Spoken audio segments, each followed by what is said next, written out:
Now, with that being said, we're going to bring on the next speaker. She comes to us all the way from New York.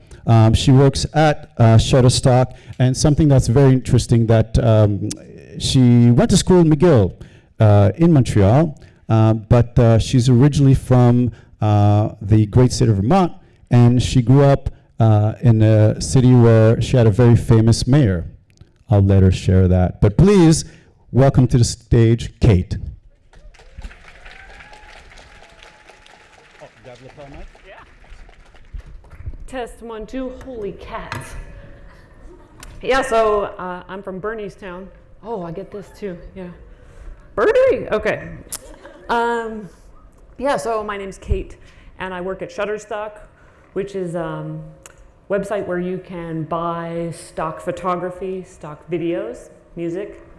And that explains my slides. I have access to 300 million stock images and no design sense with which to select them, so enjoy. One of the things that I really like about working there is that through my work, I enable artists worldwide to make money on the internet. And as an artist myself, I have never managed to make any money on the internet. And so it's like a fulfillment of my own dream. And I know that my work is amplified in my community of artists, because every time somebody licenses a picture or video on Shutterstock, some illustrator, some photographer somewhere around the world makes money. So this is pretty awesome. I'm not a photographer though. I went to music school. I went to McGill. I studied music. I studied bassoon. Any bassoonists out there? Yeah, whatever. It's the big wooden one, you know, and it has the silver part that goes like this. It goes burp, burp, burp. I guess I should have brought it. I should have just brought it. That would be so much easier than this. So I also studied to be an orchestra conductor, and the orchestra conductor is the guy who stands up in front of the group and waves his arms around, and you're like, mm-hmm. So I thought that something I'd like to share with you are some of the lessons that I've taken from my music practice into my practice as a product manager and my work in technology in general. And some of these may resonate with you, but mostly I want you to watch me think about the connections between my background, my passion, my education, and my career, which don't seem to be aligned. And this sort of, I think, echoes some of what the other ladies have been talking about tonight, which is that there is no one career path. You know, sometimes we're in our 20s, we're in our 30s, we're like, am I on the path? Am I on the path? There is no path, okay? There is no path. There is no path.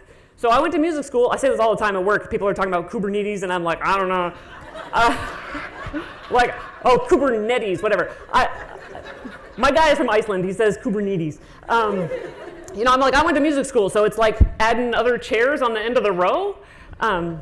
So I think we can go on this journey together. Let's get started before I dig that hole any deeper. So I want you to think about how work is a live performance. Work is not recorded. It's not a sitcom. It's like live. That is happening live right now, just like an orchestra concert. And with the live nature of work and the live nature of music, there are a lot of risks there, right? Like, I played a concert where the stage caught on fire one time. I mean, yeah, that was at McGill, actually. It was cool. You know, at work, you can be a week from launch and then the vendor suddenly folds. You're like, it's not, and it didn't. And this is real, right? It's not always a challenge, though. Sometimes these unexpected bumps that come because it's live are actually the things that make it magical and better than we thought it could be. And so I want to share with you just a couple of key points here, because I could talk about this for days. Days in the California sense, which is longer than days.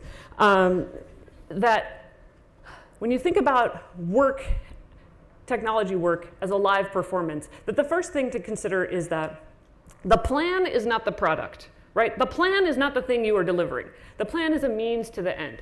Just like in music, the notes that are on that page, that's not the thing that the audience is coming to see. So that piece of paper, the composer wrote every note for every person. So everybody in the orchestra knows exactly when to play what note, at what volume, for how long, at what tempo. They might even have some other kind of unnecessary instructions like sweetly, like, I don't know, that's a bassoon. I'm doing my best. So it's the same with the plans we make at work. I mean, I'm a product person, so sometimes I feel like the entirety of my creative output is like a flow chart and a plan and a release document and acceptance criteria. And it's like, am I delivering anything? Yes, I totally am. These plans are a means to the outcomes that we're trying to get to. So when you think about that, like, the plan becomes less precious. It is not some beautiful artifact that is worth protecting at all costs. It's just an idea about how we might, increase conversion or get more donations or whatever it is we're trying to do with the product that we're working on. So when you get over the plan as some kind of a sacred thing, you can do these two things. You can embrace spontaneity truly, like be stoked when something crazy happens. And you can kind of develop your own resilience so that, like, when the stage is on fire or the CEO is like, actually, no, I don't like cats, it all has to be dogs. And you're like, okay. It's like you can get this kind of resilience. So we don't have to feel the burden. I understand that as women, we have this burden. We feel like we must be 100% more prepared than the next most prepared person in every room. Like, dude, you can't. You can't, and you shouldn't have to. Embrace the spontaneity that happens. I want to tell you one story, and I'm going to move on to the next one. But this is so crazy. So I play the bassoon. It's like the most boring, stodgy, old person instrument. But I played it in a progressive rock band. And whatever. You could look that up. That is really bananas. It's real. And I was playing this show at a bar in Eugene, Oregon. And we're playing this like 12-minute prog rock epic. And the violinist is like raging on this solo. And we could talk about improvisation another time, which is not faking it. She's raging. She's a total monster. And then suddenly in the middle of it, this car horn starts going off. And it's like right outside the stage. Like, meh, meh, meh, meh. And she's like, meh, meh. And she could have just given up, right? She could have been like, crumbs, my solo's over. Or she could have just phoned it in. Or she could have given the sign and we move on to the next part. But instead, she's up there like, and suddenly the audience who'd been like, oh my God, I mean, all 9 of them, are like, oh my God, this is brilliant. And no, man, she like brought everybody back in by just embracing this kind of bump in the road. And it changed the story, right? The story could have been like, we went to see Kate's band and it got wrecked by some doofus's car alarm going off. And instead it was like, oh man, that band is so awesome. They took this moment that could have been a disaster and they like brought us back in and they transformed it into something awesome. It's the same thing that can go to work when you show up 1 minute late to your meeting and suddenly like the lead developer and the designer are talking to the lawyers instead of me talking to the lawyers. And I'm like, no. And then the plan is like way better than my plan. And I'm like, yes. So these are ways that you embrace that it's live. Embrace that it's live. Truly embrace that it's live. We can talk about strategies for improvising if you want them. It's not winging it. It's like having a framework. It's good. We should do another talk. Okay. Next, how do musicians work, right? In a really awesome way. We know that we can't become virtuosos overnight. And we believe, I think we might have invented continuous improvement before continuous improvement was a thing. Maybe we did. I mean, we've been doing it for generations. And so the thing is, how do we do it? And what lesson do I want to leave you with? And I think I want to tell you about Mrs. Higgins, the music teacher. Now, some of you probably had music lessons. I mean, I would imagine many. And so you know about the weekly ritual, You like go to Mrs. Higgins' house and you plop down at the piano or the flute or whatever. And you must endure Mrs. Higgins' scrutiny for an hour.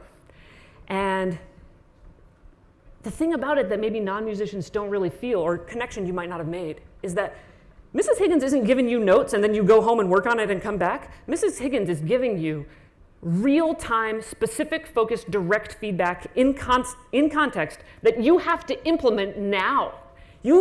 She's like, stop, no, too slow. You have to play it faster now. You can't like cry because she criticized you and then go home and practice. Like, no, right now. Because your mom is paying her $200. So this is like a real skill, right? Like, where else in your life is somebody going to give you this focused, contextual, actionable feedback right now? Like, nowhere. I mean, I don't get that from anybody. And so I think this is a lesson that we can take. I think I'm supposed to be on the next slide. Oh yeah, this guy. I love this guy. In stock photos, they're not often actually playing. This guy is actually playing. I got a good example of that later. So the thing is that no one is going to just give you this feedback in context that you need. Maybe once a year, if you're lucky, your manager will be like, you need to think more strategically. And you're like, great. Or you get this feedback when she interrupts you at a meeting because you're talking too much. Like, that's feedback. Take that. But we don't get this like focused contextual feedback. So I think the way to get it is to ask. You have a network around you of people who support you at work, so just make it a habit. It's like you went to the meeting, you kind of explained what the objective of this new project is, and when it's over, you're just like, hey, Rob, you had a lot of questions, and I appreciated that. Do you have an idea about how I could have explained that better? And it's like right there, it just happened. So Rob is like, yeah, if you had just said this, I think we would have got it. That is awesome, because I'm gonna talk to design tomorrow, and now I know I'm gonna try this new thing. You have to ask, and you have to ask specific contextual little nuggets. Because if you just go up and you're like, hey, Tina, how could I be better? I don't know, man, I wasn't there. So this is it. You should ask for specific, tiny little feedbacks all the time. You're not gonna get it if you don't ask. I would also say, remember, pursue the pursuit of perfection. You're not gonna get perfection. You're not. You either. But you can pursue the pursuit, and that's what we do in music. Just good enough isn't giving up, it's real. I'm gonna go see Emmanuel Axe and Yo-Yo Ma on Wednesday, and yeah, it's gonna be awesome. And after it's over, they're not gonna be like, that was perfect, I'm gonna do it the same tomorrow.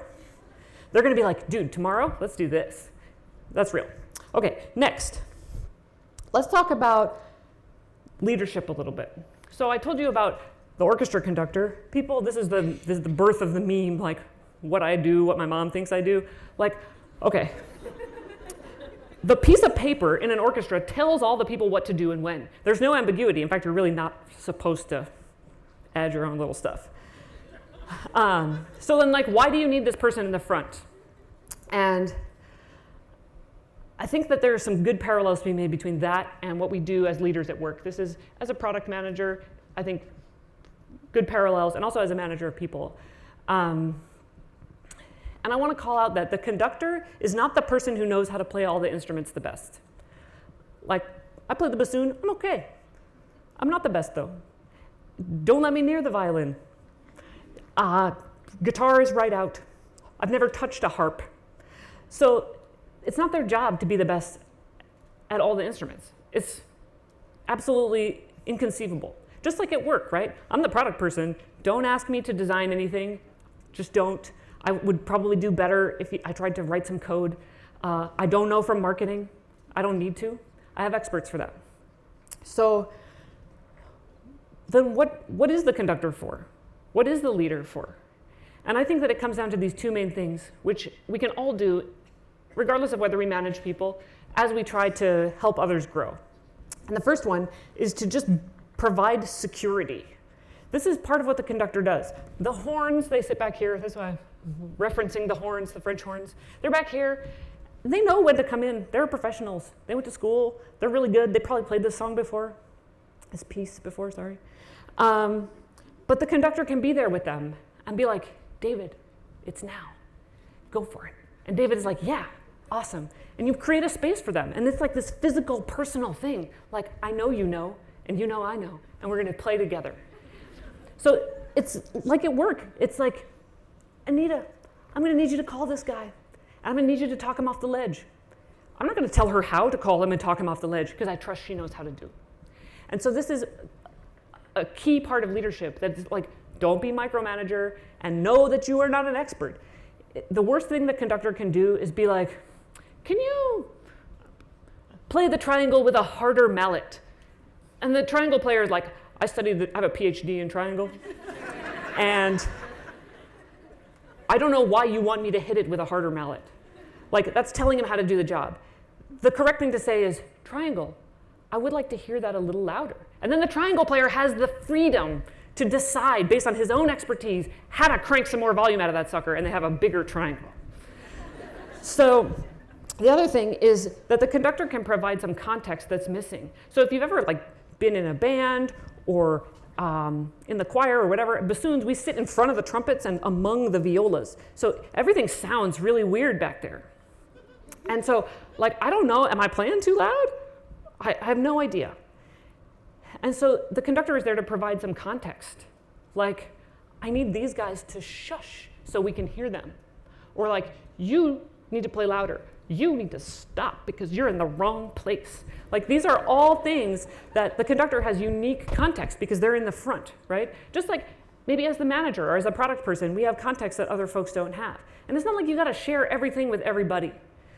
But there's this part where you curate what context is appropriate. So like, this is the task we're doing. We got to change this thing to make it so people can't add more than 5 widgets. Why? Because the SEO guy told us to. Why? Because it's breaking this other thing. Why? Because Google changed the stuff. Like, I know because I talked to him, and that helps the engineer know, like, this could change again in the future. I bet I should make a flexible solution. So what that is doing is using context, using perspective to enable people to complete their creative work in the best way, using their skills and their knowledge. I could talk about this for days, too. We're going to keep going. So this is my, hopefully she'll come up. There's this awesome picture of this girl with a tuba. I have no idea why she's got this tuba. She's like really dressed up. It's like there is no formal event where you bring your tuba. I'm sorry. Oh yeah, here she is. And actually, I got a whole bunch of stock photos with this same tuba with different folks. I didn't present them all.